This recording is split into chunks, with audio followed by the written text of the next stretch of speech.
I've been thinking a lot about the struggle of being authentic in interpersonal relationships and how, as a young man, that can be so fucking challenging.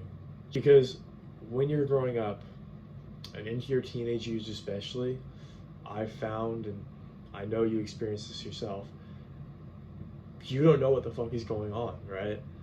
You're still trying to figure things out, you're insecure, you don't know what other people think of you, and you're pretty concerned with it. And so the fact that there's so much underlying insecurity in your life based on you growing older, having more responsibilities, not quite knowing who you are in the transition from childhood to adulthood, that leads to you putting on a front with others. You acting in a way different from what you'd want to act like, and different from who you really are. And that's easy to do because it helps you avoid rejection and the discomfort of not being liked. It helps you avoid the real exploration of yourself that is necessary to stop being so insecure. The self-discovery that leads to security and knowing who you are and the comfort that comes with it. So the problems with putting on that front and being inauthentic, well, first of all, the people that you end up surrounding yourself with and the people who like you, they like your front. They don't like who you actually are. In fact, they don't know who you actually are, right? And at the end of the day, they aren't going to be your real friends because you don't know if you're truly compatible. See, the thing is, I've discovered and I've read in books like Models by Mark Manson that you need to polarize people. You need to be a polarizing personality. You need to have opinions. You need to act in a way that's authentic to yourself, because those people that don't like you, for every one of those there are plenty that will. And I'll think about it. Would you rather hang around someone who likes you because you've put on a front around them, like some alternate personality where you're cool, suave, or whatever, or would you rather hang around someone who likes you for you because your personalities genuinely click and mesh well together? Because the type of friendships that come with inauthenticity usually are not real. They're kind of illusions, because being inauthentic attracts inauthentic people as well. And so the fact that you can't truly connect on a deeper level just pretty much leads to the type of friendship in your teenage years, especially, where you're just doing drugs together. You're just going out and getting wasted, smoking weed, playing video games. You're essentially just instant gratification buddies. And especially if you're on self-improvement, you need to be hanging around people who also have some ambition in their life, or are doing something. Now, they don't have to be like strictly going to the gym, all the diet shit, doing all the diet stuff, meditating for 20 minutes a day. Not necessarily.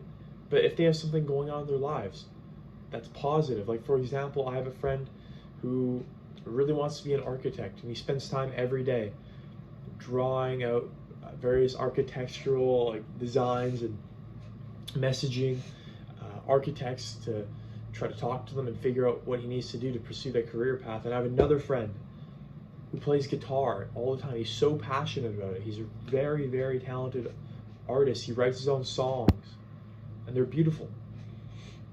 And now, do they go to the gym? Not necessarily. Maybe every once in a while, but it's not their thing. Do they meditate? No. Do they eat very clean? No. But the thing is, they have shit going on. They have passions that they're not afraid to share with the world. And they know what I like, and I know what they like, because we're authentic with each other. We don't try to hide that stuff. And it's through that we can see the differences in our personalities, but also decide whether we want to hang around each other despite them, or maybe even because of them.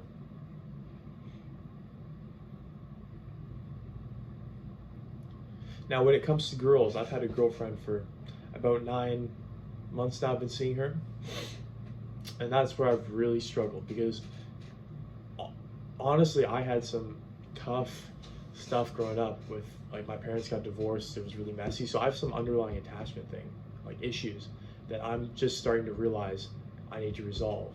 So especially with girls, I found I get A, attached too fast, but B, I also always put on a front.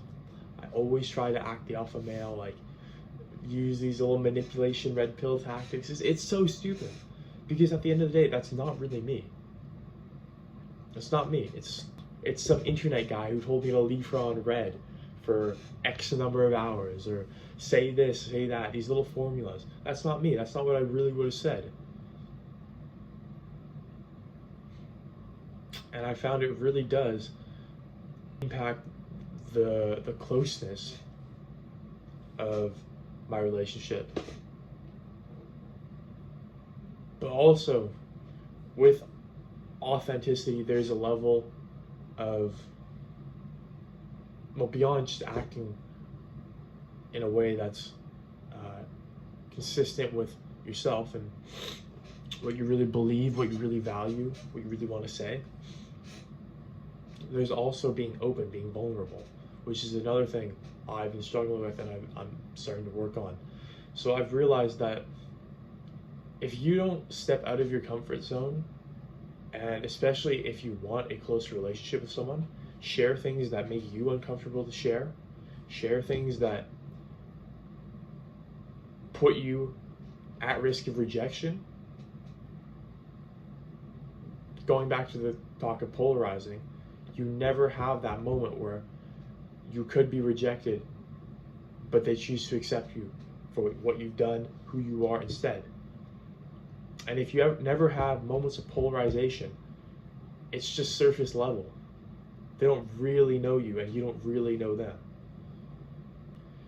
Like, for example, I haven't told my girlfriend anything really about the whole messy divorce and anything related to my childhood and some of the trauma I went through.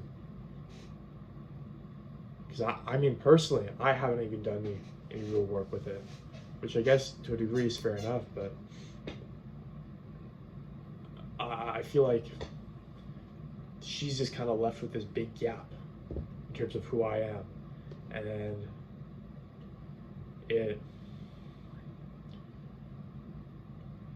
I think, would answer a lot of questions for her in terms of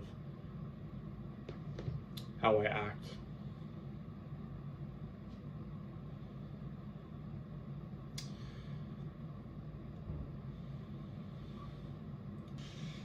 Yeah, I figured I'd turn on my camera and record something today for the sake of staying consistent.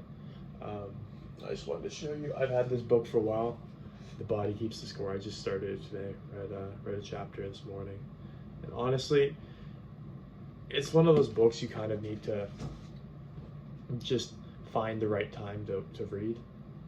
And especially if you've struggled with some things in childhood, or throughout your early years, it really helps, because it's also just got me thinking about some of the things I went through and how they've affected how I act now, especially with regard to authenticity. But yeah, I've been recommended it by some YouTubers I watch in the self-improvement niche, and yeah, I would check it out. Based on the first chapter, I think it could be helpful. It's got pretty good reviews, but yeah, I hope you enjoyed the video, maybe found some value. Thanks for watching.